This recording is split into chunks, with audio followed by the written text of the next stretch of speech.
fait la réunion. Campagne encore loin pourtant. Et c'est jusqu'à 9h moins 5. Juste avant la pause, nous avons le temps de vous accueillir, Alex. Bonjour Alex. Bonjour messieurs. Bonjour Alex. Bonjour Alex. Bonjour. Jeudi dernier, il y a un certain Arnaud qui vous a appelé pour tenter de restaurer l'image de Wikipédia. Oui. À l'antenne, vous l'aviez un peu terni, n'est-ce pas, monsieur Bassan? Non. Oui. Et Non. bon, moi, ce qui me gêne, c'est, au sujet de Wikipédia, c'est d'abord que, hélas, qu'on est en train de fabriquer une sorte de génération Wikipédia.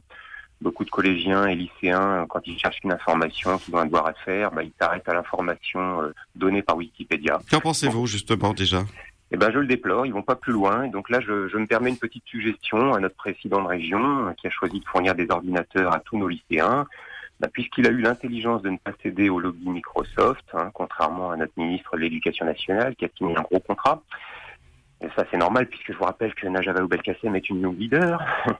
Et puisqu'il a eu cette intelligence, que notre région fasse ajouter dans les ordinateurs une ou deux encyclopédies, histoire de favoriser la diversité des sources d'information, par exemple. Voilà. Bon, autre point sombre sur Wikipédia. Je vais prendre un exemple, Monsieur Rabou, vous allez aimer. J'ai déjà expliqué à l'antenne qu'on sait que Robert Schuman et Jean Monnet étaient des agents américains. Aujourd'hui, il n'y a aucun historien qui ne remet ça en cause, parce que c'est une vérité qui fait partie d'informations déclassifiées de la CIA. Aucun historien ne remet ça en cause. Non, en fait, D'accord, je vous écoute. Si nos auditeurs vous entendent, aucun historien. À ce propos, monsieur Rabou, moi je vous suggère d'aller consulter les conférences de madame Lacroix-Ries, Annie Lacroix-Ries, c'est une historienne qui est assez proche de votre sensibilité politique, ça devrait vous aider à accepter les faits. Bref, on sait ça depuis au moins 15 ans, mais simplement pour excuser les faits et pour rassurer les gens, on prétend que la construction européenne a été pilotée par Washington uniquement pour faire face à la menace soviétique. Bon, c'est pas mon propos. Moi, je vous raconte tout ça à l'antenne, c'est quasiment anonyme et ça a une portée finalement assez limitée, assez modeste. Maintenant, imaginez qu'à force de dire des vérités qui dérangent, pour lutter contre les mensonges qui rassurent, imaginez que je devienne connu, notamment par l'intermédiaire d'Internet et des réseaux sociaux. D'RTL. Voilà. Eh bien, ce qui va se passer, c'est qu'un certain Rudi Reichstadt du site Conspiracy Watch va me classer parmi les conspirationnistes. Ensuite, vous aurez un ou deux médias locaux, par exemple le GIR et le Quotidien, qui vont citer Rudi Reichstadt pour décrire ma personne. Et quand Wikipédia me consacrera une page, cette pseudo-information figurera en très bonne place dans les 3 premières lignes, histoire de salir mon image et d'essayer de me discréditer.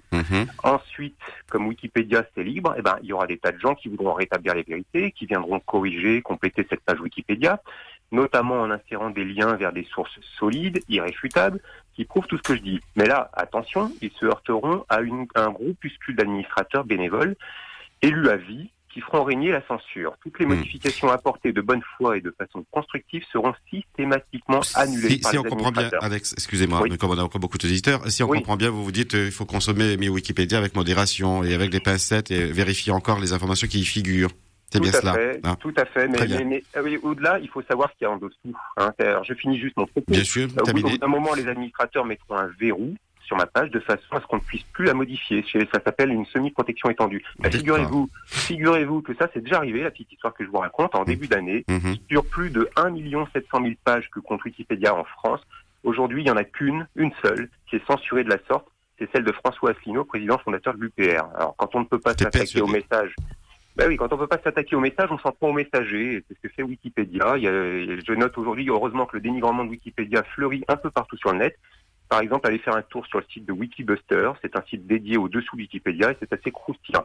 Très bien, merci. Est-ce que vous me laisserez dire un petit mot sur le sujet des incinérateurs à La Réunion, sujet brûlant? Je préfère vous demander de venir demain, puisqu'on a d'autres auditeurs. Comme ça, on ne mélange pas non plus les sujets. Vous êtes bien d'accord avec moi? À très bientôt. Merci de votre compréhension. Merci à vous, Alex. À demain. Concernant Alex et Wikipédia, j'ai sans doute été un petit peu, lorsqu'on me cherche, on me trouve souvent excessif dans mes propos. Et si j'ai blessé certaines personnes, j'en suis désolé. C'est pas forcément que de la merde Wikipédia, mais c'est tout de même approximatif et c'est ce système collaboratif qui me dérange parce qu'il n'y a pas de contrôle.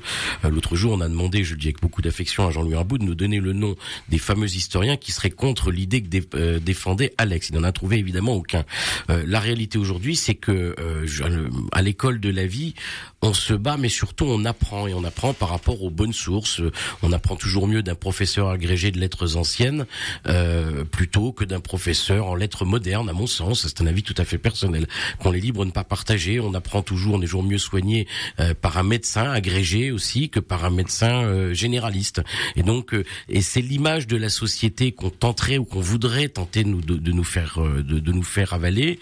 C'est celle qui consiste, par exemple, et je terminerai là-dessus en parlant de Wikipédia. Vous voyez, la presse d'extrême gauche, je pense au Monde, le 30 avril 1975, a titré que Saïgon avait été libéré.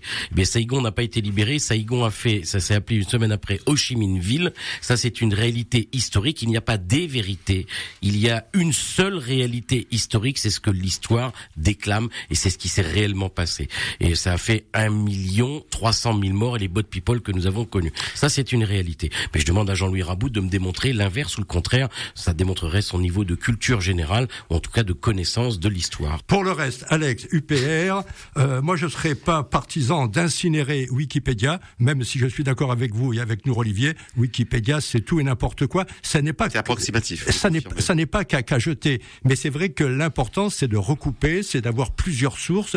Et le problème de Wikipédia, notamment pour les jeunes, si le jeune ne va que sur Wikipédia, il n'a qu'un son de cloche, souvent fort imparfait, ou pas à jour, ou fautif, etc. Parce que tout bêtement, la pensée est plurielle, et c'est pour ça qu'on enseigne dans les écoles de journalisme qu'il vaut mieux lire 5 journaux différents qu'un seul. Plusieurs sources confirment la vérité. Sources. Et soi-même, et ça c'est aussi ça sera l'objet demain au bac de la philosophie, c'est de savoir douter de ses propres opinions, et j'allais dire surtout de ses propres opinions. Je renvoie nos chers lycéens à Platon et au mythe de la caverne, se méfier de l'illusion, se méfier du réel, pratiquer l'ascension dialectique, pratiquer la réflexion et le doute, ça permet souvent d'avancer.